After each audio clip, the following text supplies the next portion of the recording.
Hey friends, it's Simon Hurley, and today I am just so excited. I'm gonna share how to use the new Simon Hurley Create Heart Cut stamping foam. This stuff is just like the regular stamping foam that you know and love, but it's got this really awesome heart cut shape out of it like this. It's got the heart in it and the frame, and it comes in a pack of 2 of each of these pieces. And today I'm gonna walk you guys through exactly how to use it on your card making projects. All right, so let's start by creating our own stamp by impressing our foam into a texture. So I'm gonna start off with the heart intact into the background. You could totally use them separately, but I want to give both a pattern, and you can use them together like this. So I always like to get my things ready, so I'm using the Stippled Circles background stamp, and I'm going to place that down on my surface ready to impress, and I'm going to use the Ranger Heat It tool and start heating this up. Now you can use any heat tool as well to heat up the surface here, and I'm just going to heat for about 15 to 20 seconds, constantly moving my heat tool to make sure that it's getting evenly heated along the surface. All right, so once that's ready, I'm not gonna hesitate at all. I'm going to lift that off, and then I'm going to really impress it into my stamping foam.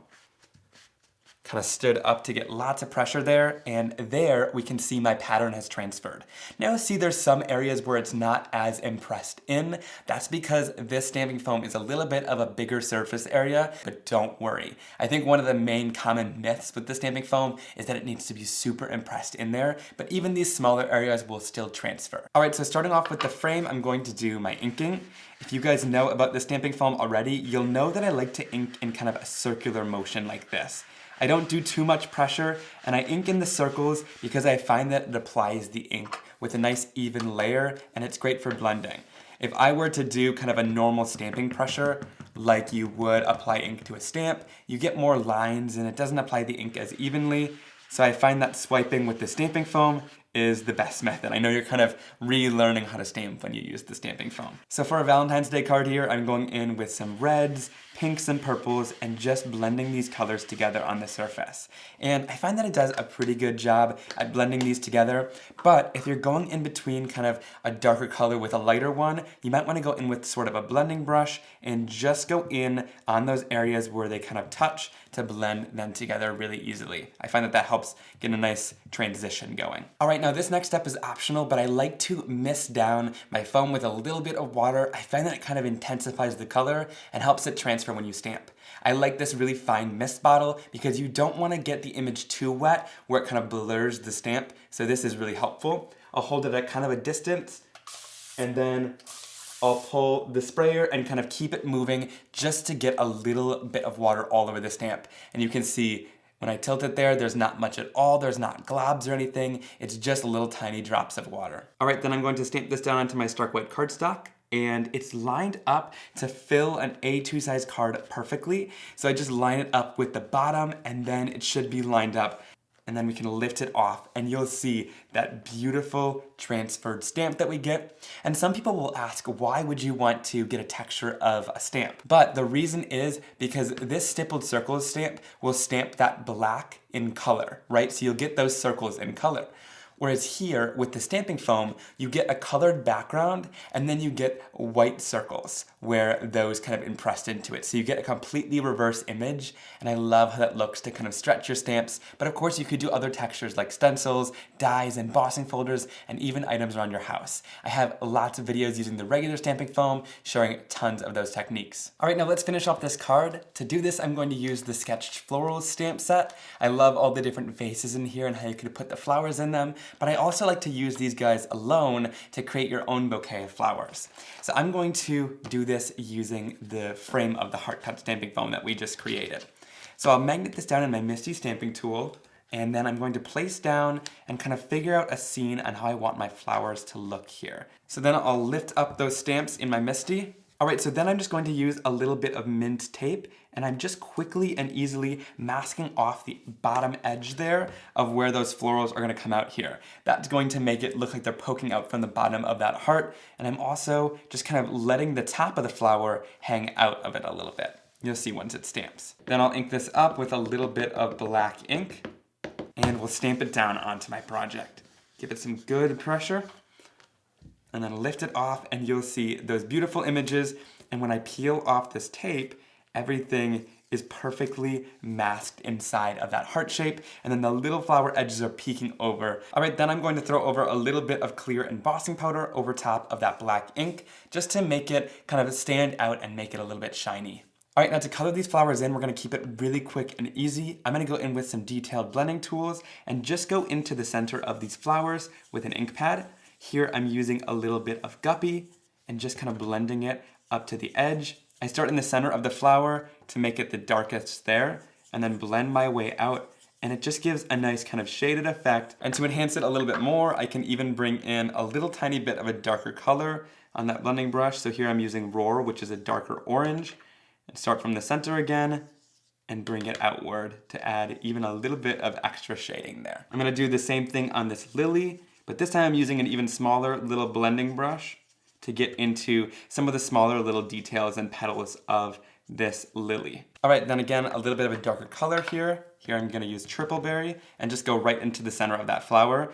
And Ranger sells these, which are the little foam tools in a smaller version, and these are double-sided, and they come in a pack of 5 too. So there's a couple different options, anything will work, but they all give great shading into these smaller little areas. All right, then for something like the leaves where it's a really tiny area with that stem, I'm gonna go in with a couple of my inks in different shades of green. I'll apply them down to my craft sheet.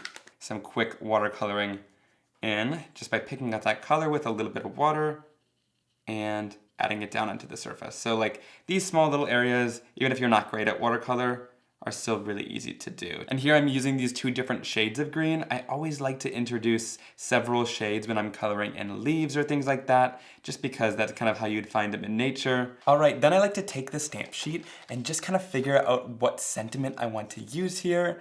And I think I like these bold ones, so I think I'm gonna use the just quick and simple love you sentiment right there on the card. These clear sheets are handy to look through before you make a complete decision. Then I can just quickly add a little bit of black ink and stamp this down. And I just love how bold those sentiments are with the black. All right, so I added the sentiment down and that finishes off the card nicely. I love how these sketched florals come out of that flower like that with the masking down there.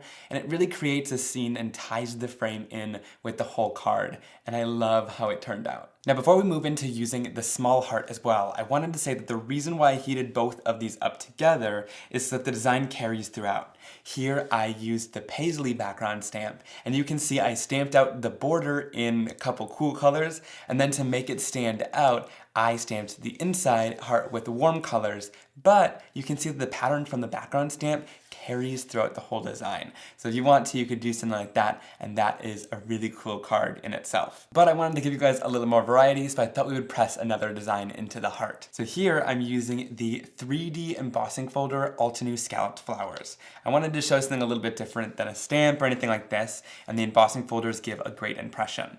So I'm gonna feel here, and I want the side that's kind of raised. That's gonna give me an impression that's impressed into it, and it'll leave me with white florals. And heat up my stamping foam. Now we're doing the smaller heart, so you could heat this for about 10 to 15 seconds, and make sure your heat tool is moving so you don't burn the foam on accident. And then once it's ready, I'm going to impress that down, give it good pressure, and this embossing folder is gonna give me some really great texture there. I love how that looks. Now when it comes to really deep kind of 3D impressions like that embossing folder will give you, it has different depths in the embossing folder. I learned this from Jennifer McGuire, and it's a super fun technique. So I'm gonna take my lighter ink pad, here I'm using Guppy, and I'm going to really impress it down into those grooves, giving lots of pressure. We want our ink to kind of sink all the way to the bottom there, and make sure that we get every little detail of the texture. So once the first color is kind of down into the details, we'll go in with a second color. Here I'm gonna use Prom Queen, but you could use kind of the same color family. It doesn't really matter exactly what you do. And this time I'm going to swipe, but kind of keep the ink pad a light texture. The lighter pressure is going to hit all of the raised surfaces and get all of the details from the top. Before we continue, I know I'm gonna get some questions about ink pad contamination. So like I said, you might wanna stick with a lighter pink and a darker pink, which isn't going to contaminate it too much. But I'm gonna take my pink ink pad and whatever orange ink is on this surface, which there might be a little bit, you can see there's definitely a little bit of orange in there. I'm just going to wipe it off a little bit on my paper towel. And once it kind of returns back to pink, you're good. It shouldn't contaminate the ink pad too much. Now again, I'm gonna go in with my mister bottle and do kind of a light spritz of water over the top. Stamping, you don't want to do a light pressure like this. You want to really impress that design in and make sure that all of those low points hit the cardstock too, so that you transfer that orange color as well. You get this super cool two-tone design, and like I said, that really only happens with the 3D kind of embossing folders or things like that, because those have different depths in them.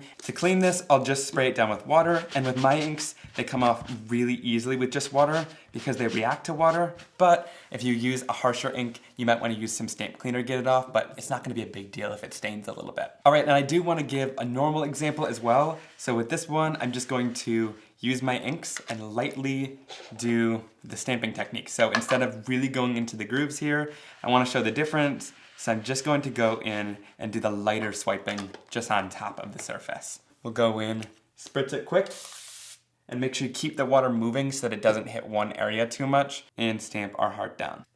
And when we lift it off, you'll see that again, it goes down in that area a little tiny bit, but it doesn't do it nearly as much as the other one with the two-toned effect. So I think both of these are super cool, and I wanted to share the difference between lighter pressure and if you apply a color with heavy pressure down into the details. All right, so for this, I'm going to quickly go in with my Fiskars Spring Assist scissors and just go around the heart, leaving a little bit of a white border. It's really easy to cut this out just because of the simple heart shape, but I find that cutting it out and kind of mounting it onto a different piece of cardstock is a great way to get a little bit more interest onto your card. For the background, I want to add a little bit of texture instead of color, and for this, I'm going to use the DOTTY Circles 3D embossing folder from Altenew. I love this one just because of all of the amazing texture and that cool design that it adds to your project. And we get to do everyone's favorite moment, a little bit of awkward die cutting, but this time, it's embossing folder edition. All right, and look at all of that amazing texture and dimension we get with that embossing folder. All right, you know what? I kind of like how this looks, but I think I'm gonna end up changing my mind and end up doing it on this tomato soup colored card base. And for that, I'm gonna go in with a little bit of Love Struck, which is a little bit of a darker reddish pink color, and just add it onto the edges of this. And that's just going to give a little bit of darker color and depth to the edges. And by leaving the center lighter, it'll draw your eye to the center where that heart is gonna be. All right, so I just finished it off with that sentiment, and I really like how this card turned out as well. That really fun method of the two-tone stamping is super cool, and just finishing off with a simple sentiment is really nice. Ooh, and comment down below whether you would have gone with the colored background or white embossed background. I always love to hear your opinion. Hey guys, it's Simon from the future, me editing this video. One important thing that I forgot to mention, if you're new to stamping foam, when you reheat the foam, it actually goes flat again, and you can keep reusing it over and over, which is super exciting. Definitely something I should have mentioned. All right guys, so that was some of my favorite tips and tricks using the new Heart Cut stamping foam. Leave a comment down below on which card was your favorite, and if you're gonna give this stuff a try. It is so much fun. If you enjoyed the video, please give it a big thumbs up. Be sure to subscribe down below, and I'll see you guys in another video very soon. Thanks for hanging out with me. Bye.